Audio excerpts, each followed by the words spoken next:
Hello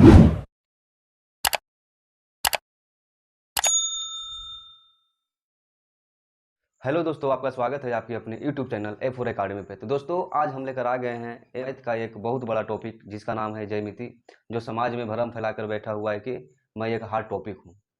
actual बात यह है कि लोग मेहनत करना नहीं चाहते हैं, यानी किसी का सामना नहीं करना चाहते हैं और दूसरे के बात को मान लेते हैं। और लोग खुद नहीं पढ़ते हैं और अफवाह फैला देते हैं कि ज्यामिति एक हार्ड टॉपिक है, और हम उसकी बात को मान लेते हैं और हम भी नहीं पढ़ पाते हैं। समझ गए ना? माने कि पढ़ने से पहले ही क्या हम लोग करते हैं, ज्यामिति को हार मान लेते हैं। तो अब माइंड में आप अगर कोई चीज़ को अगर फिट करके रखिएगा कि हमें कोई भी चीज़ है जो हार्ड लग रहा है, हमसे नहीं होगा, तो वो आपको उम्र भर यानी पूरी ज़िंदगी भर आपको सताएगा। समझ में आ रहा है ना? तो इसीलिए आज जो है हम ज्यामिति को बहुत सरल से बताने वाले हैं, बहुत सरल से इसको हम समझाने वाले हैं, जो ज़िंदगी में कभी भी आप लोग नहीं भूल पाइएगा। माने कि ज्यामिति का समझना यूं ही आसान हो जाएगा। तो ज्यामिति को समझने से पहले हम पहले ज्यामिति का कुछ डिफिनेशन बता देते हैं कि ज्यामिति है क्या, ज्यामिति का माने कि उत्पत्ति कैसे हुआ, और ज्यामिति में हम लोग को पढ़ना क्या क्या है। तो चलिए देर न करते हुए हम लोग देखते हैं ज्यामिति। ज्यामिति जो है दो यूनानी शब्द से मिलकर बना है। पहला जियो यानी कि भूमि, दूसरा जो शब्द बना है मेट्रन। मेट्रन का मतलब मापन या माप। अर्थात हम कहेंगे कि भूमि का माप ही जो है ज्यामिति कहलाता है। भूमि का माप ही क्या कहलाता है? ज्यामिति कहलाता है। मान के लीजिए कुछ भूमि है, उसका लंबाई चौड़ाई को अगर हम लोग मेजरमेंट करेंगे और नोट डाउन करेंगे तो वही क्या कहलाएगा? ज्यामिति कहलाएगा। बस इसी को आप लोग हार्ड माने हुए कि ज्यामिति बहुत हार्ड है। तो आज से जो है ये हार्ड वाला जो शब्द है इसको माइंड से उखाड़ फेंकिए और ज्यामिति को धुआं धुआं कीजिए। तो चलिए कुछ फैक्ट है उसके बारे में हम समझाते हैं। मिस्र में अलेक्जेंड्रिया के एक मैथ का टीचर मिस्र में अलेक्जेंड्रिया के एक मैथ का टीचर थे जिनका नाम था यूक्लिड। उन्होंने अपने पूरे जीवन का मैथ का जितना भी ज्ञान मैंने एकत्रित किए यानी संग्रह किए, उसको जो है एक बुक में रखें जिसका नाम जो है एलिमेंट कहा गया। माने कि वो अपने पूरे ज्ञान, ज्यामिति का पूरा ज्ञान, मैथ का पूरा ज्ञान, जो छोटा से लेकर बड़ा बड़ा पॉइंट था, उसको उन्होंने एक बुक में रखा जिनका नाम एलिमेंट है। तो चलिए ज्यामिति में हमको पढ़ना क्या है? लाइंस और मैंने कोण के बारे में सिर्फ पढ़ना है। कोण और लाइंस के बारे में हमको क्या पढ़ना है ज्यामिति में। और एक क्षेत्रमिति होता है जिसे मेंसुरेशन बोला जाता है। तो क्षेत्रमिति में हमको क्या पढ़ना है? वहाँ पे एरिया के बारे में पढ़ना है। कोई फिगर रहेगा, वर्ग रहेगा, समझ गया ना? इस तरह से उसका एरिया निकालना रहता है। लेकिन हमको जो मैंने ज्यामिति में पढ़ना है सिर्फ लाइंस और एंगल्स के बारे में पढ़ना है। तो पहले चलिए हम देखते हैं लाइंस और एंगल्स के बारे में पढ़ना है। तो ज्यामिति को हमको माने कि 5 भागों में बांट दिया गया है। माने 5 टॉपिक है ज्यामिति में पढ़ने के लिए, अगर कह सकते हैं तो। पहला टॉपिक क्या है? लाइंस और एंगल, रेखा और कोण। दूसरा टॉपिक है ट्रायंगल अर्थात त्रिभुज। तीसरा सर्किल, वृत्त। और चौथा क्वाड्रिलेटरल समचतुर्भुज। और पांचवा जो है पॉलीगन है, बहुभुज जिसे कहा जाता है। तो चलिए आज हम लोग शुरुआत करेंगे लाइन और एंगल से शुरुआत करेंगे, और इसका जो है धुआं धुआं करेंगे। लाइन और एंगल्स को पूरा धुआं धुआं करेंगे, कहीं पर भी कोई डाउट नहीं बचेगा। बस आप लोग जो है कंसंट्रेट होकर वीडियो को लास्ट तक देखिए और एक एक पॉइंट को नोट डाउन कीजिए। और वीडियो जब हम लोग मेरा वीडियो जब पढ़ाते हैं हम, उस समय आप लोग क्या कीजिए, कॉपी और कलम लेकर बैठिए। हमेशा हम शुरू से ही कहते जा रहे हैं कि जब भी मेरा क्लास देखने के लिए बैठिए तो कॉपी और एक कलम को लेकर बैठिए, ताकि जो भी कुछ है इंपॉर्टेंट फैक्ट अगर हम बता रहे हैं उसको आप नोट डाउन कर सकें। तो चलिए आज हम लोग चलते हैं। पहला जो टॉपिक है लाइंस और एंगल्स। तो लाइंस और एंगल्स को देखने से पहले हम लोग कुछ डिफिनेशन है, कुछ परिभाषाएं हैं, उनके बारे में पहले हम लोग जानकारी ले लेंगे। उसके बाद हम लोग क्या करेंगे, प्रॉब्लम को सोल्व करेंगे। तो चलिए पहले जो पहला पॉइंट जो है बिंदु। क्या है? बिंदु। बिंदु क्या है? अगर डिफिनेशन इसका बनाया जाए तो बिंदु क्या है? तो बिंदु वह है जिसका कोई भाग नहीं होता। कहने का अर्थ यह हुआ कि जिसमें नहीं तो लंबाई होती है नहीं तो चौड़ाई होती है, वो क्या कहलाती है? बिंदु कहलाती है। इसे माने कि डेसिमल यानी कि डॉट से सूचित किया जाता है। जैसे कि एग्जाम्पल,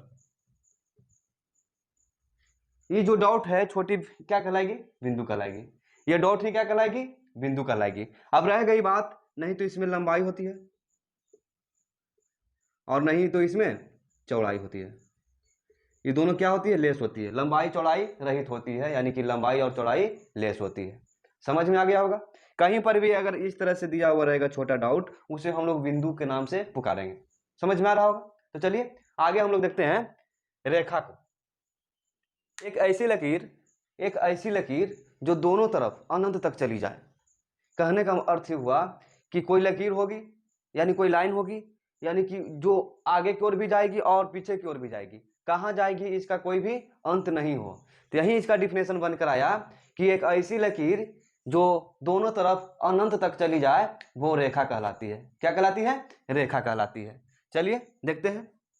अगर एरो क्या कर, एरो का मतलब ये हुआ कि ये जो रेखा बी होगी यहाँ पे, ये आगे की ओर बढ़ेगी। कहाँ बढ़ेगी? आगे की ओर बढ़ेगी। कहाँ तक जाएगी इसका कोई भी लिमिट नहीं है। अब ए को हम देखेंगे कि पीछे की ओर कहाँ तक जाएगी इसका भी कोई लिमिट नहीं है, कोई सीमा ही नहीं है।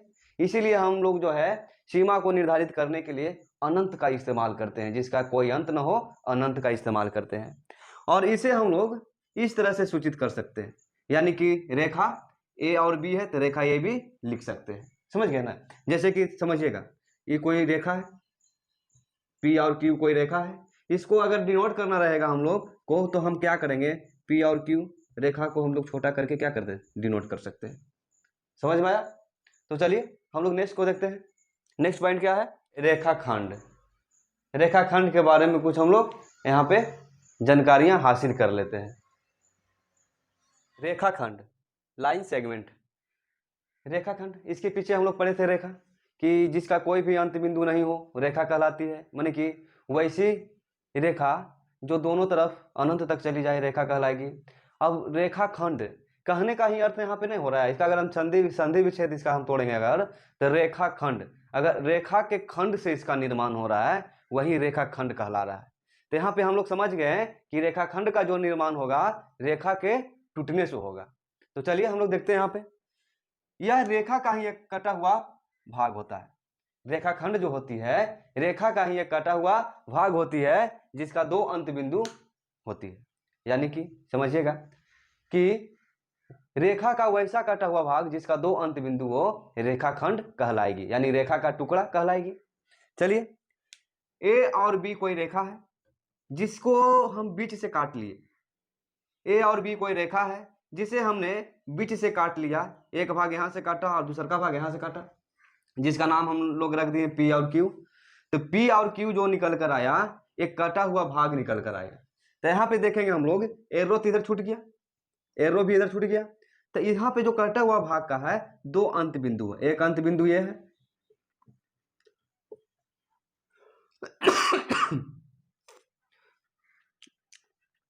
और दूसरा का अंत बिंदु ए है। मतलब कि जिसका दो अंत बिंदु हो वो रेखाखंड कहलाती है। इसे हम लोग छोटा खंड इस तरह से छोटा टुकड़ा और पी क्यू से क्या कर सकते हैं, सूचित कर सकते हैं। या कोई रेखाखंड है मान के चलिए ए और बी, इसको हमको सूचित करना है तो रेखाखंड को छोटा ले लेंगे और ए बी लिख देंगे, आंसर हो जाएगा। समझ में आया? रेखाखंड बस रेखा का ही क्या है, एक कटा हुआ भाग है जिसे हम लोग रेखाखंड कहेंगे। चलिए आगे हम लोग देखते हैं, किरण के बारे में समझते हैं। नेक्स्ट पॉइंट हम लोग का है, नेक्स्ट जो पॉइंट है किरण है। इंग्लिश में इसको रे बोला जाता है। किरण अर्थात एक अंत बिंदु से चलकर, एक अंत बिंदु से चलकर अनंत तक गई रेखा या एक अंत बिंदु से खींची गई रेखा किरण कहलाती है। एक अंत बिंदु से खींची गई रेखा किरण कहलाती है। ई इसका अंत बिंदु मान लीजिए, यहाँ पे अंत है। एक खींची गई रेखा जो अनंत तक चली जाए, कहाँ चल जाए, अनंत तक चली जाए, वो किरण कहलाती है। माने कि एक बिंदु से निश्चित दिशा में खींची गई रेखा किरण कहलाती है। समझ गए ना? और किरण को हम लोग इस तरह से डिनोट करते हैं, किरण को हम लोग इस तरह से डिनोट करते हैं। और किरण का एक अंत बिंदु होता है। जैसे कोई किरण खींच लीजिए, ओपी दे दीजिए, किरण ओपी, इसका अंत बिंदु एक है क्या, ओ बिंदु क्या है, अंत बिंदु है। और ये तीर जो है ये तो आगे की ओर दर्शा रहा है कि जो हमारा जो रेखा है आगे की ओर एक निश्चित दिशा में बढ़ते चला जाएगा। तो तीन टॉपिक आप लोग समझ गए होंगे, तीनों पॉइंट लिखाया गया। पहला दिखाया गया है रेखा जिसका कोई अंत बिंदु नहीं हो, दोनों तरफ वैसी रेखा है जो दोनों तरफ अनंत तक बढ़ जाए, उसे हम लोग क्या बोलते हैं, रेखा बोलते हैं। और रेखाखंड रेखा का ही एक कटा हुआ भाग है जिसका दो अंत बिंदु होता है, रेखाखंड कहलाता है। और चौथा में क्या था, किरण था जिसका एक निश्चित बिंदु से खींची गई रेखा, एक निश्चित बिंदु से खींची गई रेखा किरण कहलाती है। इसका एक वो अंत बिंदु होता है। नेक्स्ट पॉइंट हम लोग संरेख बिंदु के बारे में समझेंगे। संरेख बिंदु किसे कहते हैं, तो इसका डिफाइन हम लोग किस तरह से करेंगे कि तीन या तीन से अधिक बिंदु तीन या तीन से अधिक बिंदु एक सरल रेखा पे अगर स्थित हो तो वैसे बिंदु जो कहलाएगी एक संरेख बिंदु कहलाएगी। संरेख का मतलब होता है कि एक ही ओर स्थित या एक ही रेखा पर स्थित, समझ गए ना, उसी को हम लोग बोलेंगे संरेख बिंदु। देखिए यहाँ पे एग्जाम्पल में ये कोई रेखा है जिस पे तीन बिंदु स्थित है। पहला ए बिंदु, दूसरा बिंदु बी है और तीसरा बिंदु सी है। तो यहाँ पे तीन बिंदु है। कितना बिंदु है? तीन बिंदु स्थित है। दूसरा का एग्जाम्पल हम लोग देखेंगे। यहाँ पे बिंदु पी, बिंदु क्यू, फिर बिंदु आर, उसी प्रकार बिंदु एस। यहाँ पे चार बिंदु स्थित है। तो परिभाषा जो मेरा डिफिनेशन है यहाँ पे फॉलो कर रहा है कि तीन या तीन से अधिक। तो तीन या तीन से तो अधिक हो गया, मिनिमम तीन, और तीन से अधिक कुछ भी हो सकता है, 4 5 6 7 8 9 10, कोई रेखा पर बिंदु स्थित हो सकती है, उसे हम लोग क्या बोलेंगे? संरेख बिंदु। आगे हम लोग देखते हैं नेक्स्ट पॉइंट, असंरेख बिंदु, non collinear point. Non collinear point यदि तीन या तीन से अधिक बिंदु एक सरल रेखा पर स्थित नहीं हो उसे हम लोग बोलेंगे असंरेख बिंदु।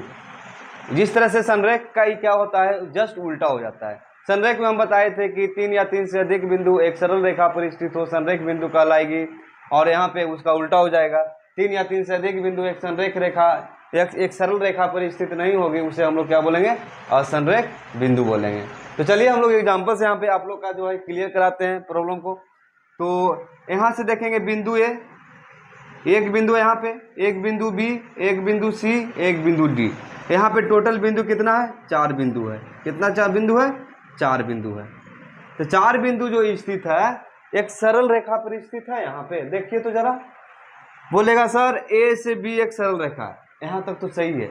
फिर हो गया यहाँ पर हो गया, फिर हो गया टेढ़ा मेढ़ा लाइन हो गया, ये हो गया कर्व लाइन हो गया, समझ गया ना? स्ट्रेट लाइन नहीं यहाँ पे हो रहा है, इसीलिए जो है मानते हैं कि चार बिंदु स्थित है रेखा पे, लेकिन ये एक सरल रेखा है नहीं।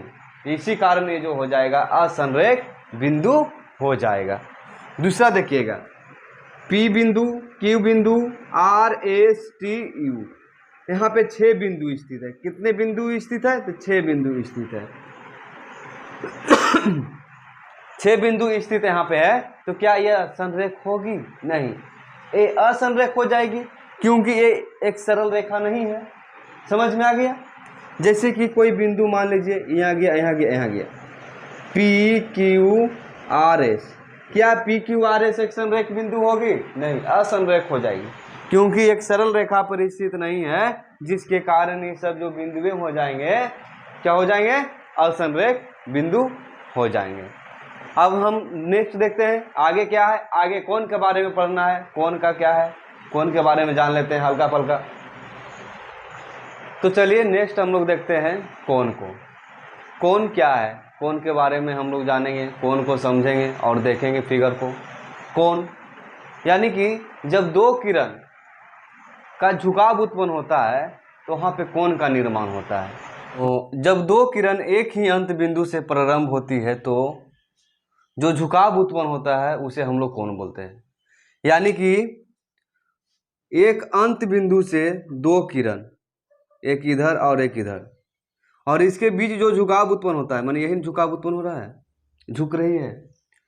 जैसे कि आगे हम कोई अगर वृक्ष रहेगा तो टूटेगा तो झुकेगा, यानी लपेगा इस तरह से। तो यहाँ पे दो गो किरण हो गया, एक OB और एक OA, और O को हम लोग क्या मान लिए? शीर्ष मान लिए, वर्टिक्स मान लिए। वर्टिक्स का मतलब होता है कोण। क्या होता है? कॉर्नर, यानी कि कोना।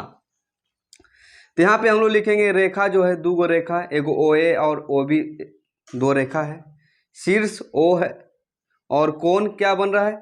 जिसके ऊपर कोण बनता है उसे बीच में रखा जाता है, तो कोण AOB या BOA रखेंगे।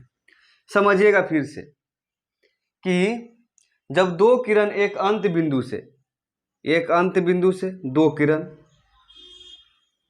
प्रारंभ होती है, यानी कि शुरू होती है, तो उसके बीच जो झुकाव उत्पन्न होता है उसे हम लोग क्या बोलते हैं?